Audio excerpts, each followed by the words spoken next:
na-asị na ote na na-emegbu ya na ọka mma na anyị nọrọ onwe ya na ọ ga-aka mma onye uche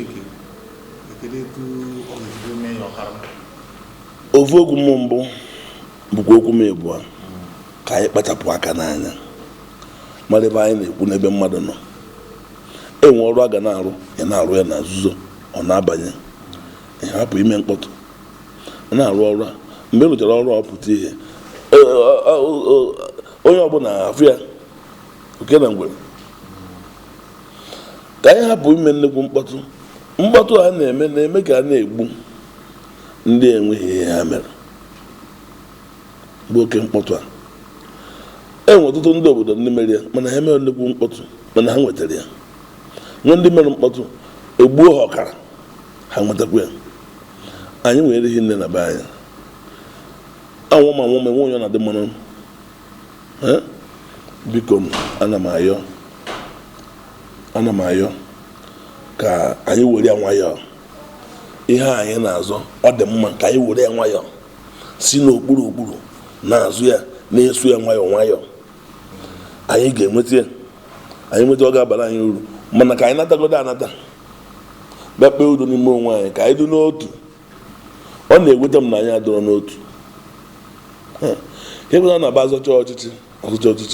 akpọ onye na onye a bụ onye nwere mmeri ada ịtọ ma ịnọ dị n'azụ na-ewu ya ka ewutuo ya enwere ofu nwoke na Anambra steeti nwere mmeri mgbe nwa anapụ ya ndị uwe ojii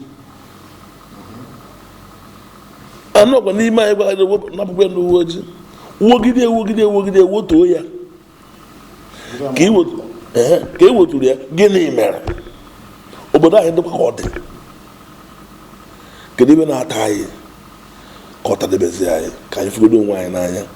ihe anyị na-azọ ewere ofu obi na ekpere Chineke na-anụ ọnụ anyị n'obodo ndị kwere nke anyị esoro anyị jụọ okwu a ma ọ bụrụ ọgụ ka a na-anọ n'okwu ekwugidekwu ya ekwunye n'ebe ọ ga-esi ekweta anyị asị anyị mgbachiri na akwụkwọ nabazi anụ anyị tazi agba Krismas na-emezie mkpọtụ anyị kwesịrị ime anyị were nwayọọ ka anyị kpachapụ n'aka n'anya obodo niile ka a na-agwa eze enwe okwu ya bụ asụrụ ya n'ude gwakwa Igbo na m kwuru si ka anyị fụ na onwe anyị n'anya anyị afụbekwa onwe anyị n'anya anyị zụtakwa ihe anyị na-agbara ịzọta anyị ga-anọkwa ọgwụ n'etiti onwe anyị ka anyị natagoro na be anyị ka anyị kpegoro udo n'ime onwe anyị bụrụ otu anyị bụrụ ha n'otu kpam ihe ọbụla anyị ga-abụ nke anyị ara abụ ihe dị n'anya arahụ ụra ada ogwe ihe eji agba na ntị were esiri n'anya isi were ya nwayọọ onye ọbụla nwa ha na-enwugo a na-enwe ịmadaghị ebe ị na-eje ọdụ ụzọ ebe na-abụ mma ezigbota mma ije gwuru ndị mmụọ ozi na ibere ala eze ozugbo nwere ebe na-agba dị ajọ njọ ebere akọrọgori ị na-awụgharị na ije ọkụ mmụọ na ihe ọbụla gbasara mmụọ na-adị iche ị na-agara ụzọ mmụọ gwudogo onwe ya mabụzi onwe gị ọ bụrụ ọkụ mmụọ ka ị ya aba ọkụ ife metụgodo gị metụ na-adị ọ bụrụ nke mmụọ ọkụ Chineke nyerekwa n'unu ọkụ Chineke kwa ọkụ ka ọkụ ka anyị hapụ ịnụso onwe anyị ọgụ ka anyị hapụ anyị pere mpe biko okwuchukwu ga-adabakwa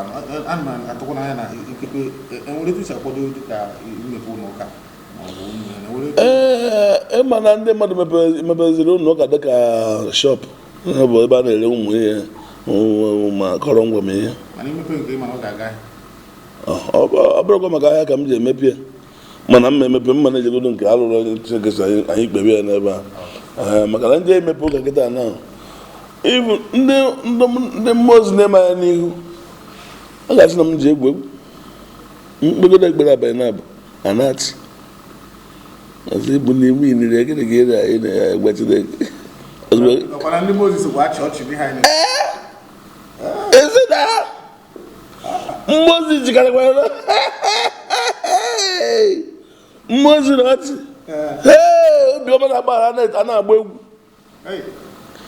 echi bụ ụka agbasacha ụka na mgbede igbelata ebe a enwe ndị otu m ọfụ n'ebe a bụ Toscana Villa Toscana Hotel na Enugu ebe esi ewe ebe obodo na-ezu abịa nwe ọṅụ mbọsị ụka mbọsị nkịtịkwa ndị egwu omenala ga-abịa ndị otu m na-azụ egwu ga-abịakwu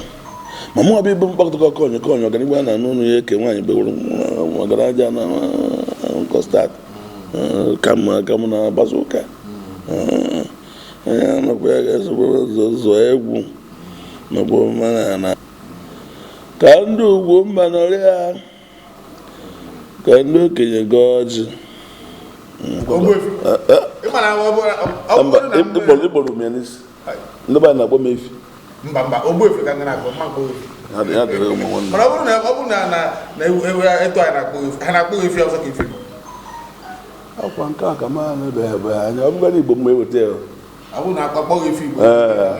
mana akpọ mmadụ iwu Awụsa ma afịa Awụsa ma na nzuzu abata ewe na nzuzu abata Ogbuefi Igbo dara ezigbo mmadụ ndị emena ugwu mba nwoke bụ ụjọ kwatata ka kwatata ọkpa nwata kwaneba na nkwụ ọnwụ kpa anya so ya ụgawa so ya ụgawa so ya ụgawa ndụ kpa anya so ya ụdawa so ya ụdawa so idididi igbo ikubu ọba amakwara ọba egwu ọdịnala dịzi n'ike ugwu mba